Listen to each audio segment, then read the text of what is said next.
नमस्कार, जय हिंद, वंदे मातरम। दोस्तों, आप सभी का बहुत बहुत स्वागत है आपके अपने YouTube प्लेटफॉर्म राजस्थान क्लासेस पर। देखिए दोस्तों, जीके जीएस का हम हूबहू पेपर पढ़ने जा रहे हैं जो वनपाल, वन रक्षक और पीटीटी कांस्टेबल एग्जाम के लिए बहुत इंपॉर्टेंट होने वाला है। और आज ये पहला हूबहू पेपर है। हूबहू पेपर का मतलब ये आपके लिए एक ऐसा मॉडल पेपर है जो आपके एग्जाम के लिए महत्वपूर्ण प्रश्नों की भूमिका निभाने वाला है। ठीक है, ये क्लास आपको मिस करनी नहीं है। आज अगर आप इन 50 में से 40 क्वेश्चन भी राइट करते हैं तो आपकी तैयारी को मैं बिल्कुल धन्यवाद देना चाहूँगा कि आपकी तैयारी बेहतर है। और अगर कम हो रहे हैं तो भाई बहुत कम हो रहे हैं, आप हमारे साथ डेली जुड़ें और आप अपनी तैयारी को कंटिन्यू करें। तो चलिए दोस्तों, आपको ये देखना है और काउंट भी करना है कि कितने क्वेश्चन सही करते हैं। और हूबहू पेपर बस इसी पर आधारित होता है कि आप कितने सही करते हैं। ओके, पहला क्वेश्चन देते हैं, लेकिन उससे पहले मैंने आपको बताया जैसा जीके जीएस भारत सामान्य ज्ञान होगा, इसमें राजस्थान सामान्य ज्ञान और सामान्य विज्ञान सभी का रोल अदा होगा इसमें। ठीक है, चलिए पहला क्वेश्चन है, बोरुंदा लोक कला संस्थान कहाँ पर है। बहुत आसान से क्वेश्चन होंगे, इतने हार्ड क्वेश्चन होंगे भी नहीं। बोरुंदा लोक कला संस्थान जो है ना, ये कहाँ पे है? उदयपुर, जोधपुर, जयपुर या जैसलमेर? सर, बोरुंदा लोक कला क्षेत्र जो है, कला संस्थान जो है, ये बी ऑप्शन हो जाएगा, जोधपुर में है सर। चलिए जोधपुर है। 26 जनवरी 1987 को नए संभाग का गठन किया गया था, वह कौन सा संभाग था? देखिए दोस्तों, वो छठवां संभाग था। कौन सा? छठवां संभाग था। और अगर देखा जाए तो राइट आंसर आप सभी का हो जाएगा अजमेर। और सातवां संभाग कौन सा था? भरतपुर। भरतपुर क्या था? सातवां संभाग था। तो यहाँ पे अपना हाँ, यहाँ पे आपका राइट आंसर हो जाएगा ए ऑप्शन। क्या हो जाएगा? A option, Ajmer. 26 जनवरी 1987 को अजमेर बना था, राइट आंसर हो जाएगा। अगला क्वेश्चन है, खो खो में कितनी क्रॉस लेंस होती है? दोस्तों, ये आपको बताना है। खो खो जो खेल होता है, इसमें कितनी क्रॉस लेंस होती है? पिछले 2013 में खेल से संबंधित 6-7 क्वेश्चन आए थे। इस बार मैंने 2-3 क्वेश्चन ही ऐड किए मैंने इस पेपर में, लेकिन हर बार आपके ज़्यादा क्वेश्चन ऐड होंगे। 8 क्रॉस लेंस होती है खो खो में। ठीक है, क्षेत्रफल की दृष्टि से सबसे बड़ा संभाग कौन सा, ये आप लोगों को बता देना है। देखिए, जयपुर है, उदयपुर है, या जोधपुर है, या अजमेर है। आसान सा क्वेश्चन है और राइट आंसर आप सभी का हो जाएगा जोधपुर है सर। 1,17,800 वर्ग किलोमीटर में फैला हुआ है सर, वर्ग किलोमीटर में फैला हुआ है। जोधपुर हो जाएगा आप सभी का राइट आंसर। अगला क्वेश्चन है, 21 जनवरी को निम्नलिखित में से किसका जन्म दिवस मनाया जाता है? 21 जनवरी को निम्नलिखित में से किसका जन्म दिवस मनाया जाता है? तो सुभाष चंद्र बोस का या गुरु गोविंद सिंह का? सर, गुरु गोविंद सिंह हो जाएगा right answer, B option lock हो जाएगा। 21 जनवरी को गुरु गोविंद सिंह का मनाया जाता है। अगला क्वेश्चन है, माल खैराड़ और खैराड़ क्षेत्र कहलाता है। माल खैराड़ और खैराड़ क्षेत्र क्या कहलाता है? टोंक, भीलवाड़ा। भीलवाड़ा मतलब कौन सा क्षेत्र कहलाता है? किस जिलों का क्षेत्र, ये आपसे पूछा जा रहा है। तो टोंक व भीलवाड़ा के क्षेत्र को माल खैराड़ और खैराड़ कहा जाता है। राइट आंसर आप सभी का हो जाएगा ए ऑप्शन। बिल्कुल आसान था। अगला क्वेश्चन है, योजना आयोग का प्रतिस्थापना किससे हुआ? ये आपको बताना है। योजना आयोग का प्रतिस्थापन जो है ये किससे हुआ? केंद्र आयोग से, मुखर्जी आयोग से, नीति आयोग से, अन्य? तो नीति आयोग से हुआ है दोस्तों। ठीक है, नीति आयोग। और नीति आयोग का अध्यक्ष कौन होता है? प्रधानमंत्री होता है, ध्यान रखना। ठीक है, तो ये चीज़ भी आपके लिए इंपॉर्टेंट है। अगला क्वेश्चन, ये हुआ कब है? 1 जनवरी 2015 को हुआ अलग से। ठीक है ना। अगला क्वेश्चन है कि भाई राजस्थान लोक सेवा गारंटी अधिनियम कब लागू किया गया? राजस्थान लोक सेवा गारंटी अधिनियम कब लागू किया गया? ये क्वेश्चन हमने कई बार पढ़ लिया है और आज भी आपकी स्क्रीन पर आ गया है, तो आप इसको सम्मान देंगे। 2011 में हुआ था, 14 नवंबर 2011 में राजस्थान लोक सेवा गारंटी अधिनियम शुरू या फिर लागू हुआ था। नंबर 9 क्वेश्चन है, पूछा जा रहा है आप लोगों से, महाराजा अजीत सिंह ने अपनी पुत्री इंद्र कुंवरी का विवाह किस मुगल शासक से करवाया था? ये आपको बताना है। और अंतिम के दिनों में ये इंद्र कुंवरी वापस मारवाड़ आ गई थी, क्योंकि फर्रुख शेर की मृत्यु हो गई थी। उसके बाद इनका कोई वहाँ पर कहते ना धनी धोरी नहीं था। तो राइट आंसर आपका सी ऑप्शन हो जाएगा, बादशाह फर्रुख शेर। और बादशाह फर्रुख शेर की हत्या किसने करवाई थी? ये करवाई थी मतलब वो राजा थे, राजा बनाने वाले थे ना, हाँ, बंधु, सैयद बंधु, उनके द्वारा हत्या करवाई गई थी। अगला क्वेश्चन है, खुमान रासो किसकी रचना है? खुमान रासो जो है किसकी रचना है? दलपत विजय की, गुण विजय की, विजय सिंह सूरी की, या कल्याण की? देखिए दोस्तों, यहाँ पे रजत रंगीणी जरूर है कलन की, रजत रंगीणी, ठीक है। राजत रंगीणी कहो या रजत रंगीणी कहो, ये कश्मीर के साइड की है। तो खुमाण रासो दलपत विजय की है प्यारे साथियों, इसमें हमें मेवाड़ का वर्णन मिलता है, मेवाड़ के शासकों का वर्णन मिलता है, ये चीज़ भी ध्यान रखेंगे सभी। अगला क्वेश्चन है, डूंगरपुर में बोली जाने वाली बोली कौन सी है, मतलब डूंगरपुर में कौन सी बोली प्रयुक्त होती है, ये आप लोगों से पूछा जा रहा है। ब्रज कहाँ पे होती है, बोले सर ब्रज भरतपुर में होती है ना। और यहाँ पे वागड़ी हो जाएगा आपका राइट आंसर। मेवाड़ी बोली मेवाड़ में, उदयपुर और चित्तौड़गढ़ में होती है। वागड़ी यहाँ पे आप सभी का राइट आंसर हो जाएगा, बिल्कुल बी ऑप्शन बिल्कुल सही उत्तर हो जाएगा। और मालवी बोली है ना, ये उस साइड में होती है, जैसे झालावाड़ वगैरह उस साइड में। अगला क्वेश्चन है, राज्यपाल अपना त्याग पत्र किसे देता है, ये आपसे पूछा जा रहा है। देखो, राज्यपाल की नियुक्ति कौन कराता है, राज्यपाल की नियुक्ति कौन कराता है, बोले सर राष्ट्रपति कराता है। तो राज्यपाल त्याग पत्र किसको देता, वो भी राष्ट्रपति को ही देगा भैया, सी ऑप्शन आपका लॉक हो जाएगा। ये जानकारी बहुत ही सिंपल थी, अच्छा सा क्वेश्चन था। सर्वाधिक दर्शकीय वृद्धि दर वाला संभाग कौन सा, ये आप लोग बता दीजिएगा। सर्वाधिक दर्शकीय वृद्धि दर वाला जो संभाग था ना, वो जोधपुर है। दोस्तों कौन सा है, जोधपुर है। ये हम गणना कब से कर रहे हैं, 2011 की जनगणना के अनुसार बता रहे हैं आपको, ठीक है ना। बिल्कुल आसान और अच्छा सा क्वेश्चन था आपका। अगला क्वेश्चन है, लावा ठिकाने को जयपुर रियासत में कब शामिल किया गया। लावा जो ठिकाना था उसको कहाँ पे शामिल किया गया, बोले सर जयपुर में किया गया। तो ये कब किया गया, ये आपसे पूछा जा रहा है। 1948 में, 1948 मतलब जुलाई 1948। राइट आंसर फिलहाल हमारा बी ऑप्शन हो जाएगा। अगला क्वेश्चन नंबर 15, निम्नांकित में से किस विदेशी यात्री ने गुर्जर प्रतिहार राजवंश की सैन्य शक्ति एवं समृद्धि का उल्लेख किया, ये आप सभी से क्वेश्चन किया जा रहा है। तो यहाँ पे आप सभी का राइट आंसर हो जाएगा सुलेमान। क्या हो जाएगा, सुलेमान। एक अरब, ये विदेशी यात्री था, अरब यात्री था, गुर्जर प्रतिहार राजवंश में आया था उस समय, ठीक है। तो अच्छा क्वेश्चन था। और अगला क्वेश्चन है, उज्जैन का प्राचीन काल में नाम क्या था, उज्जैन का प्राचीन काल में क्या नाम था। अवंतिका था, पाटलिपुत्र था, या तक्षशिला था, या इंद्रप्रस्थ था। तो देखिए अवंतिका यहाँ पे आप सभी का सही उत्तर होगा। देखिए आज का जो प्रश्न पत्र है ना, ये बिल्कुल इजी लेवल का है, मैंने आपको पहले से ही बता दिया है, इतना ज़्यादा हार्ड नहीं है। एक खगोलीय इकाई निम्न में से निम्न के बीच की औसत दूरी है। एक खगोलीय इकाई निम्न के बीच की औसत दूरी है, ये किसकी है, बोले सर पृथ्वी और, हाँ बताइए जल्दी, पृथ्वी और सूर्य की है प्यारे साथियों। किसकी है, पृथ्वी और सूर्य की। Right answer A option. अगला क्वेश्चन, मेघनाद का दूसरा नाम क्या था, बताइएगा। मेघनाद का दूसरा नाम क्या था, विचित्रवीर्य था, या दशानन था, या कुंभकर्ण था, या फिर इंद्रजीत था। बोले सर इंद्रजीत था, इसका दूसरा नाम इंद्रजीत था, ठीक है। अगला क्वेश्चन आपकी स्क्रीन पर है, इनमें से कौन सा कार्य सचिवालय द्वारा किया जाता है, इनमें से कौन सा कार्य जो है सचिवालय द्वारा किया जाता है, ये आप लोगों से क्वेश्चन किया जा रहा है। तो नीति निर्माण, वित्तीय नियंत्रण, शिक्षा व्यवस्था, या उपरोक्त सभी। ये क्वेश्चन भी आपको कई बार दे चुका हूँ, और राइट आंसर आप सभी का हो जाएगा नीति निर्माण।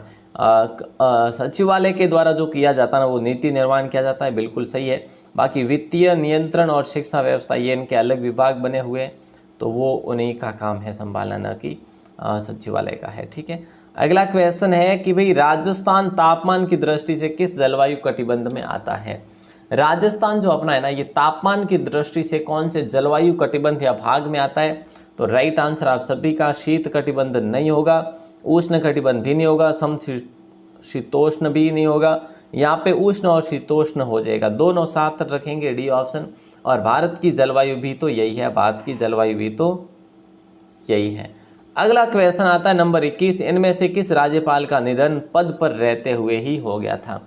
इनमें से किस राज्यपाल का निधन पद पर रहते हुए ही हो गया था। तो राइट आंसर श्री दरबारा सिंह नहीं,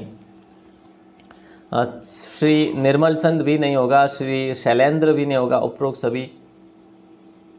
सर क्या बात कर रहे हैं, हाँ जी तो कह रहे हैं ना, उपरोक्त सभी होगा, केवल एक ऑप्शन नहीं होगा, ए नहीं होगा, केवल बी भी नहीं होगा, केवल सी भी नहीं होगा, तीनों साथ में होंगे। मतलब इन सभी का पद पर रहते हुए निधन हुआ था, ठीक है। एक और जो प्रभा राव थी ना, प्रभा राव, उनका निधन भी पद पर रहते हुए हुआ था 2010 में, आपको याद होना चाहिए। श्री दरबारा सिंह, श्री नरमल चंद, श्री शैलेंद्र सिंह, ये सभी पद पर रहते हुए इनका निधन हो गया था। देखिए अगला क्वेश्चन आपकी स्क्रीन पर है, विश्व के 8वें आश्चर्य की संज्ञा जो है ये किस दुर्ग को दी है? ये आप लोगों से क्वेश्चन किया जा रहा है, किसने दी है? जैकलिन कैनेडी ने दी है। राइट आंसर ए ऑप्शन हो जाएगा आपका, मेहरानगढ़ को दी है। और 8वां अजूबा जैसलमेर को किसने कहा? 8वां अजूबा जैसलमेर को किसने कहा? वो कहा जवाहरलाल नेहरू ने। अगला क्वेश्चन आपका आता है कि भाई आंतरिक प्रवाह प्रणाली की सबसे लंबी नदी कौन सी है? आंतरिक प्रवाह प्रणाली की सबसे लंबी जो नदी है, लूणी, घग्गर, चंबल, बनास, इनमें से जो आंतरिक प्रवाह प्रणाली की है ना, एक ही नदी है और एक यही है जो बड़ी भी है और सबसे महत्वपूर्ण भी है। राइट आंसर आपका बी ऑप्शन हो जाएगा। अगला क्वेश्चन है, लेकिन उससे पहले यहाँ पे आपके लिए बताया जा रहा है कि राजस्थान क्लासेस.in अपनी ये वेबसाइट है, यहाँ पर आपके लिए इंडिया जीके का टेस्ट होता है 11 बजे। ठीक है, अभी 11 बजे होगा। और राजस्थान जीके का जो टेस्ट है ये शाम के टाइम 6 बजे होता है, शाम के टाइम 6 बजे होता है। तो उम्मीद करता हूँ कि आप इन टेस्टों में भी भाग लेंगे। इसमें आपको मात्र 5 मिनट भी नहीं लगते 25 क्वेश्चन पढ़ने में। 25 क्वेश्चन का ही टेस्ट होता है, वैसे 5 मिनट भी नहीं लगते और आप इसको अपनी तैयारी में और मतलब दुगुनी रफ्तार दे सकते हैं। कैसे? यहाँ पे पढ़ते हैं फिर वहाँ पे, तो आपका रिवीजन हो जाता है, बस ये है। ज़रूर दिया करें आप टेस्ट, और इसका लिंक आपको मिल जाता है डिस्क्रिप्शन में भी। अगला क्वेश्चन है, राजस्थान तापमान की दृष्टि से किस जलवायु कटिबंध में आता है? राजस्थान तापमान की दृष्टि से उष्ण और शीतोष्ण कटिबंध में ही आता है, ये आपने पढ़ लिया है। हरणी महादेव मंदिर किस जिले में स्थित है? देखिए दोस्तों, हरणी महादेव मंदिर जो है ना, ये कौन से जिले में स्थित है? सवाईमाधोपुर, भीलवाड़ा, झालावाड़, जालोर। तो राइट आंसर आपका हो जाएगा भीलवाड़ा। क्या हो जाएगा? भीलवाड़ा में ही स्थित है हरणी महादेव मंदिर। ठीक है, कितना पुराना सर? 500 वर्ष पुराना है, मतलब 1835 में यहाँ पे ताम्रपत्र भी मिला हुआ है। वैसे इससे पहले का है ये, अभी तो 200 साल ही हुए हैं ताम्रपत्र को तो, लेकिन ये 500 वर्ष पुराना है यहाँ पे। ठीक है, शिवरात्रि को मेला भी पड़ता है। और अगला क्वेश्चन देखिए दोस्तों, एंड तक जुड़े रहिएगा। आपने देखिए 12 मिनट में अपने 26 प्रश्न पढ़े, तो मतलब आपको 20-22 मिनट में कंप्लीट करके दे देंगे ये क्लास, ज़्यादा टाइम वेस्ट बिल्कुल भी नहीं करेंगे। कांग्रेस के संस्थापक जो थे ना, वो कौन थे सर? A.O. ह्यूम थे। चलो, A.O. ह्यूम थे। ठीक है, तो पहले अध्यक्ष कौन थे? कांग्रेस के जो अपने अधिवेशन हुए थे ना, उस अधिवेशन का पहला अध्यक्ष कौन थे कांग्रेस के? वो बताओ जल्दी से। भागीरथ भार्गव की रचना नहीं है, भागीरथ भार्गव की रचना नहीं है, ऐसा क्वेश्चन पूछना तभी आनंद आए मुझे भी, और क्वेश्चन का लेवल भी अच्छा रहे थोड़ा। हथेलियों में ब्रह्मांड इन्हीं की रचना है, शाही सवारी भी इन्हीं की रचना है, और मोती की माँ ये भी इन्हीं की रचना है। मतलब ज्ञान समुद्र जो है ना, ये इनकी रचना नहीं है। तो यहाँ पे आपका राइट आंसर ज्ञान समुद्र हो जाएगा। ये सुंदरदास जी की रचना है, सुंदरदास जी की रचना है, ध्यान रखेंगे। अगला क्वेश्चन आपकी स्क्रीन पर ये लीजिएगा, नीति आयोग कब बनाई गई? ये मैंने अभी आपको बताया कि भाई मतलब एडवांस में बता ही दिया कि भाई नीति आयोग कब बनाई गई। नीति आयोग कब बनाई गई है ना, तो 1 जनवरी 2015 को बनाई गई नीति आयोग। इससे पहले ये योजना आयोग के नाम से थी, योजना आयोग, अब इसका नाम नीति आयोग कर दिया गया है। अगला क्वेश्चन आपकी स्क्रीन पर है, राजस्थान का दूसरा राष्ट्रीय उद्यान कौन सा है?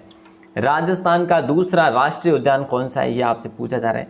केवलादेव घना पक्षी विहार, रणथंभौर राष्ट्रीय उद्यान, मुकुंदरा हिल्स राष्ट्रीय उद्यान, इनमें से कोई नहीं। देखो, पहला तो आपका है रणथंभौर, दूसरा है आपका केवलादेव, तीसरा है आपका मुकुंदरा हिल्स। केवलादेव भरतपुर में है, रणथंभौर आपके सवाई माधोपुर में है, मुकुंदरा हिल्स जो है ये राष्ट्रीय उद्यान अपने कहाँ पे कोटा और चित्तौड़गढ़ में, और दर्रा वन्यजीव अभ्यारण्य वो है जो कोटा झालावाड़ में, कोटा झालावाड़ में। ठीक है, तो ये सारी चीज़ें आपको क्लियर रखनी होगी। यहाँ पे अपना राइट आंसर हो जाएगा B option, sorry A option, क्योंकि केवलादेव घना पक्षी विहार हो जाएगा। और ये रामसर साइट भी है, ये पक्षी उद्यान भी है वैसे। तो अगला क्वेश्चन आपकी स्क्रीन पर, हमारे सौर मंडल में सबसे बड़ी वस्तु क्या है? हमारे सौर मंडल में सबसे बड़ी जो वस्तु है ना, वो क्या है? टाइटन है, जुपिटर है, सन, अल्फा सेंटोरी, क्या है मतलब ये बताना है आपको। तो राइट आंसर आपका जुपिटर हो जाएगा। अगला क्वेश्चन है, ध्वनि की चाल अधिकतम होती है किस में होती है? ध्वनि की चाल अधिकतम किस में होती है, ये आप लोगों से किया जा रहा सवाल है। और राइट आंसर इस्पात हो जाएगा। चाल का पूछा है तो कहीं ना कहीं सी ऑप्शन लॉक हो जाएगा। स्वच्छ भारत अभियान कब प्रारंभ हुआ? इससे आसान क्वेश्चन आपको कहीं नहीं मिलेगा। स्वच्छ भारत अभियान कब आरंभ हुआ, प्रारंभ हुआ, शुरुआत हुई, है ना? जल्दी बताइए। 1 अप्रैल 2015, 2 अक्टूबर 2014, 9 दिसंबर 2014, 26 जनवरी 2015। राइट आंसर 2 अक्टूबर 2014 को हुआ स्वच्छ भारत अभियान। अगला क्वेश्चन, हॉकी का जादूगर किन्हें कहा जाता है? कितना आसान क्वेश्चन पूछा जा रहा है। और मैं आपको बता दूं, आप आज 50 में से 45 क्वेश्चन भी सही करेंगे अगर आप काउंट कर रहे हैं तो। जी बिल्कुल, तो मेजर ध्यानचंद हो जाएगा राइट आंसर। अगला क्वेश्चन है आपकी स्क्रीन पर कि भाई मेहरौली दिल्ली के लोह स्तंभ में किस शासक के विषय में जानकारी मिलती है? मेहरौली जो दिल्ली के लोह स्तंभ है ना, दिल्ली का मेहरौली है, यहाँ पे चंद्रगुप्त या स्कंदगुप्त? सर यहाँ पे स्कंदगुप्त की जानकारी मिलती है। अरे ना ना ना, विक्रमादित्य की जानकारी यहाँ पर हमें मिलती है मेहरौली में। शुष्क शैल जो है ना, वो कौन सा शैल होता है? शुष्क शैल कौन सा शैल होता है? प्राथमिक, द्वितीयक, तृतीयक या चतुर्थक? तो राइट आंसर आपका बी ऑप्शन हो जाएगा, प्राथमिक शैल होता है, प्राथमिक। भारत का राष्ट्रीय खेल क्या है? भारत का राष्ट्रीय जो खेल है ना वो क्या है? कबड्डी, क्रिकेट, शतरंज या हॉकी? भारत का राष्ट्रीय जो खेल है ना वो कौन सा है? तो अब क्या ही बताएं, आप सभी को पता ही है कि सर यहाँ पे तो हॉकी हो जाएगा। और अगला क्वेश्चन आपकी स्क्रीन पर है, निम्नलिखित में से किसका जन्म दिवस डॉक्टर्स दिवस के रूप में मनाया जाता है? किसका जन्मदिन जो है डॉक्टर्स दिवस के रूप में मनाया जाता है? डॉक्टर जाकिर हुसैन, डॉक्टर विधान चंद्र राय, डॉक्टर एस राधाकृष्णन या इनमें से कोई नहीं? और देखो, डॉक्टर राधाकृष्णन के शिक्षक दिवस के रूप में मनाया जाता है, शिक्षक दिवस, ठीक है। डॉक्टर विधान चंद्र राय हो जाएगा आपका राइट आंसर। बिल्कुल आसान भी था, वैसे कोई हार्ड क्वेश्चन नहीं था। प्रतिरोध का मात्रक जो है ना ये आपको बताना है। प्रतिरोध का मात्रक क्या है? इनमें से हेनरी, ओम, एम्पियर, कूलम्ब। प्रतिरोध ओम है ना, ओम इसका मात्रक है, ओम प्रतिरोध। राइट आंसर बी ऑप्शन हो जाएगा। अगला क्वेश्चन है, सामान्य नेत्र की रेटिना पर बनने वाला प्रतिबिंब होता है? सामान्य नेत्र की रेटिना पर बनने वाला प्रतिबिंब जो होता है, आभासी और सीधा, वास्तविक और सीधा, वास्तविक और उल्टा, आभासी और उल्टा। राइट आंसर वास्तविक और उल्टा हो जाएगा आपका सी ऑप्शन। बिल्कुल आसान इंपॉर्टेंट क्वेश्चन था आपका।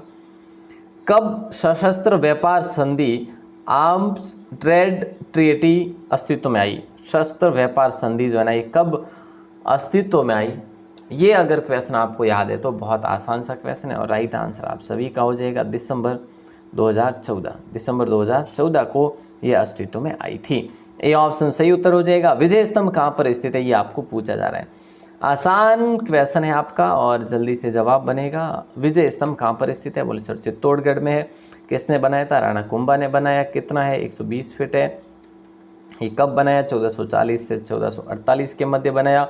कौन सी विजय? तो सारंगपुर की विजय के उपलक्ष्य में, जो कि 1437 में ये युद्ध हुआ था।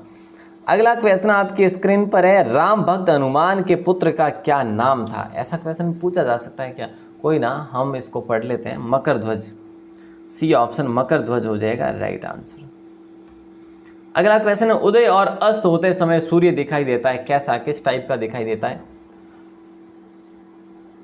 धूल के कण कह सकते हो, धूल के कण, या फिर प्रकीर्णन भी कह सकते हैं, ठीक है। तो ये आपका लाल दिखाई देता है। ये लाल दिखाई देने का कारण क्या है? सूर्य भी लाल दिखाई देता है और पूरा मतलब है ना आसमान भी लाल दिखाई देता है, आपको याद हो तो। याद क्या मतलब आप देखते हैं तो धूल के कारण या प्रकीर्णन के कारण मतलब ये इसका फैलाव भी हो जाता है फिर। तो राइट आंसर अपना ए ऑप्शन हो जाएगा। किसने कहा था कि तुम मुझे खून दो मैं तुम्हें आज़ादी दूंगा? तुम मुझे खून दो मैं तुम्हें आज़ादी दूंगा, ये कहा था सुभाष चंद्र बोस ने। राइट आंसर आप सभी का डी ऑप्शन हो जाएगा। बिल्कुल आसान क्वेश्चन है। गायक की ध्रुपद शैली का आरंभ किसने किया था, ये आपको बताना है। गायक की ध्रुपद शैली का आरंभ जो है अमीर खुसरो ने नहीं किया, विष्णु दिगंबर भी नहीं होगा, तानसेन भी नहीं होगा, मान सिंह तोमर हो जाएगा आप सभी का राइट आंसर डी ऑप्शन। और अगला क्वेश्चन ये लो, बिजली के बल्ब का फिलामेंट कहते हैं या इसको फिगामेंट कहते हैं, फिलामेंट किस तत्व से बना होता है। देखो कॉपर, आयरन, टंगस्टन या लेड। टंगस्टन आपका राइट आंसर हो जाएगा।